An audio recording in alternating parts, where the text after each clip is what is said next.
আসসালামু আলাইকুম ওয়া রাহমাতুল্লাহ।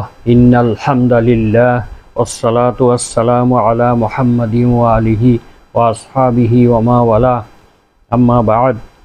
সম্মানিত দর্শক শ্রোতাবৃন্দ, আজকে মহাগ্রন্থ আল কোরআনের তাফসীর বর্ণনা অনুষ্ঠানের ৮১তম পর্ব শুরু হতে যাচ্ছে। ৮১তম পর্বে সূরা বাকারার ৮৩ নম্বর আয়াতের সরল বঙ্গানুবাদ এবং সংক্ষিপ্ত তাফসীর বর্ণনা করা হবে ইনশাআল্লাহ। তো আসুন আমরা শুরু করি। আউযু বিল্লাহি মিনাশ শাইতানির রাজীম। বিসমিল্লাহির রহমানির রহিম।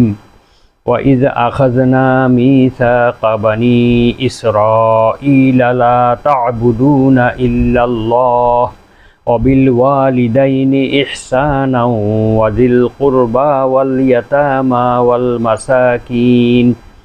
والمساكين وقولوا للناس حسنا وأقيموا الصلاة وآتوا الزكاة ثم توليتم إلا قليلا منكم وأنتم معرضون صدق الله العظيم। সূরা বাকারা আয়াত নম্বর ৮৩। মহান আল্লাহ তাআলা বলেন, স্মরণ করো সেই সময়ের কথা যখন আমি বনী ইসরায়েলদের কাছ থেকে অঙ্গীকার গ্রহণ করেছিলাম, বনী ইসরায়েলদের কাছ থেকে ওয়াদা নিয়েছিলাম এই মর্মে যে লা তা'বুদুনা ইল্লাল্লাহ, তোমরা একমাত্র আল্লাহ ছাড়া কারো ইবাদত করবে না, কারো দাসত্ব করবে না, কারো গোলামি করবে না। ওয়াবিল ওয়ালিদাইনি ইহসানা, এবং পিতামাতার সাথে সদ্ব্যবহার করবে। ওয়াজিল কুরবা, এবং নিকটাত্মীয়দের সাথে।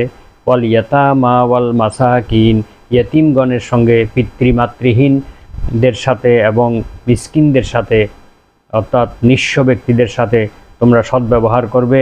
ওয়াকুলু লিন্নাসি হুসনা, এবং মানুষের সাথে তোমরা উত্তম রূপে কথাবার্তা বলবে।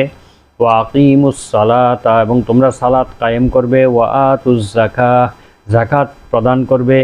সুম্মা তাওয়াল্লাইতুম ইল্লা কলিলাম মিনকুম, অতঃপর তোমাদের মধ্য থেকে অল্প সংখ্যক মানুষ ব্যতীত সবাই মুখ ফিরিয়ে নিলে।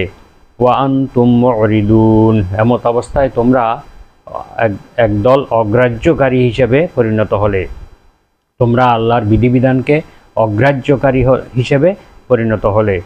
তোমাদের মধ্যে অল্প সংখ্যক লোক শুধু